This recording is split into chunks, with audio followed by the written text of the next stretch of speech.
So we're in the last step. This is step 6, the step where you finalize everything, you dot the I's, you cross the T's, and the project can be called projects because it can start after certain things have been put in place, which we would say at a later stage. So this is step 6, finalize full project documents. This is the final step in the workflow, and so it's extremely important because without this step, there actually can be no implementation of project because it's a condition for the release budget to happen.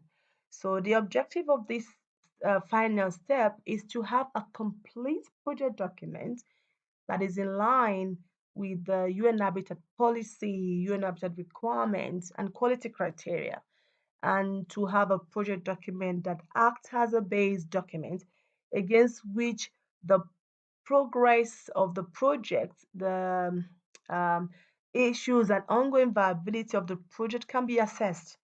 And then another objective of this step is to provide a single source of reference about the project so that people joining the project or assessing the project can easily and quickly find out what the project is all about. Um, the project document formally authorizes the existence of or establishes the project or the program. A project or a program does not exist without a full project document. So this is a very important step, and there is no running away from it because without a full project document, the budget or the finance for the project will not be released at a later stage by the MOD team. So the main person here again is a project manager who, after the decision of the approving officer, receives the decision or is informed about the decision, and so goes back into pass and then finalizes the project. He or she should utilize the expertise again of the project cycle management team to ensure the quality project is going to be submitted or is being submitted. He or she can consult and also use the expertise of the core PMO as necessary to ensure that the project or the program continues to be financially and managerially feasible for UN habitats. Also, he or she is required to go back to the project document in past or offline right now to finalize it and update it with all required information, comments made, in case it's required to add or take out something. So he or she basically needs to go back and do a final review and clean up and add things or take things out from the project documents to make it final. At this stage, certain things are going to be required. For example, a full project document will require a full budget. So the template for the full budget is there. And so this is part of the finalizing the project document. Also, implementation plan is required here for which they cannot proceed to releasing the fund. So this is also part of finalizing project document, and that's to provide the implementation plan. There are other fields in the project document that were not a requirement at step 3, but will become a requirement here. So such fields we need to be completed in order for the project to proceed. The work breakdown structure would be required at this point. And again, at this point, the budget needs to be the same figure as the figure that was approved at the go no go. If this is not the case, the project manager needs to work with the project PMO to update the budget because sometimes, for whatever reason, what was approved may not be what would be received at a later stage. So it's okay, but there's a requirement to go back to the project documents and the project budget to amend accordingly because sometimes a reduction in budget may mean a reduction in scope. a reduction in terms of the deliverables. So all these changes will need to be done, and also the change of budget needs to be reflected in a revised budget, and this needs to be done in collaboration with the project PMO, who would support the process of doing that. And then where there is a change in the budget, from that which was approved at the go no go, the project manager is required to notify the approving officer of this in writing and provide relevant documents, and also inform the approving officer of completing that process in the system, so he or she can go and review it and then and click off at the later stage. Any decision or discussions with the approving officer in relation to this final project or project budget needs to be shared with the project PMO. And basically, this last stage again emphasizes the relationship between the project manager and the PMO, because they need to do this jointly to ensure a good document is what is submitted to Habitat. The project manager is responsible to monitor and regularly report on the projects in past, and to make sure on a regular basis update the status of the project deliverables in past using the approved log frame and the project deliverables and objective inside of the path.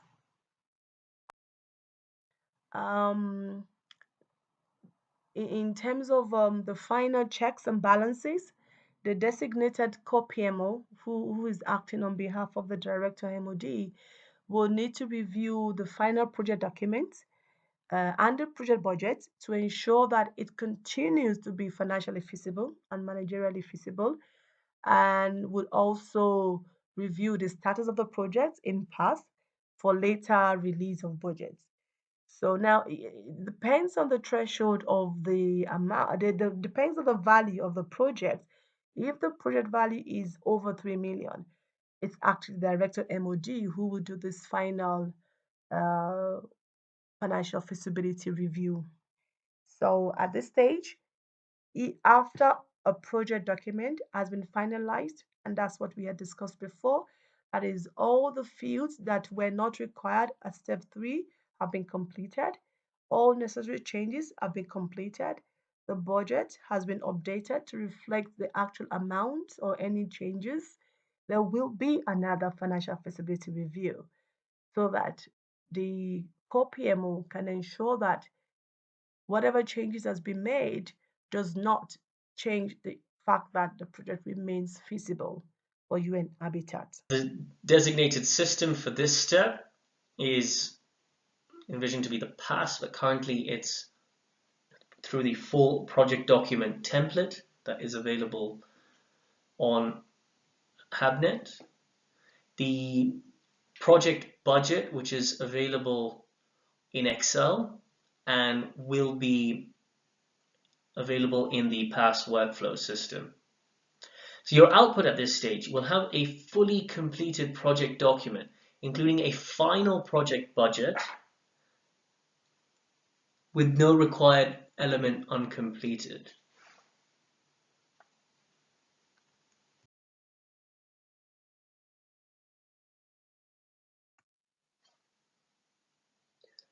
Okay, so now we're in the final step. So the legal agreement can be signed by the delegation of authority holders. So if it's less than $1 million, that's the branch coordinators and the regional directors.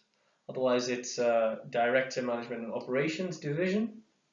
And the signature of the contribution agreement is actually pegged to the go. Once the agreement is signed by Habitat, it can be submitted by the project designer manager to the donor for signature. And then the received in-house, and one of the original copies should be filed with the legal office and attached to Umoja for onward submission to UNON to set the status to award. And the project designer manager should also upload the signed agreement in PASS as a PDF to ensure that the organization has a central record of all signed contribution agreements. UNON will then set the grant to award, provided that the online portal is filled out and submission cleared by the relevant PMO. Now, with regards to the finance step, if a loan is required, the loan request can be submitted. Director MOD and the Finance and Budget section will confirm the startup fund availability. And at this stage, the Management Operation Divisions can approve the loan request. A point to note is that the release of the loan is contingent on presentation of a signed contribution agreement by both parties. The work breakdown structure can now be updated by the PMA in the system in Umoja, and then approved or set for release, as called in Umoja, by the project manager. This training and role change will be provided shortly. The unreleased budget can be created by the PMA and approved by the project PMO.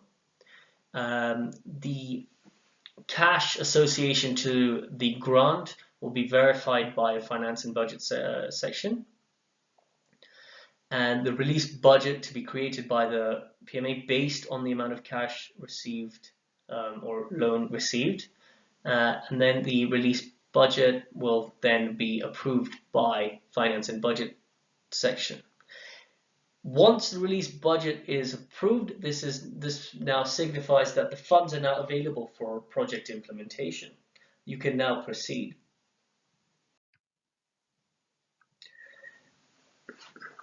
The downstream impacts of step 6 are as follows.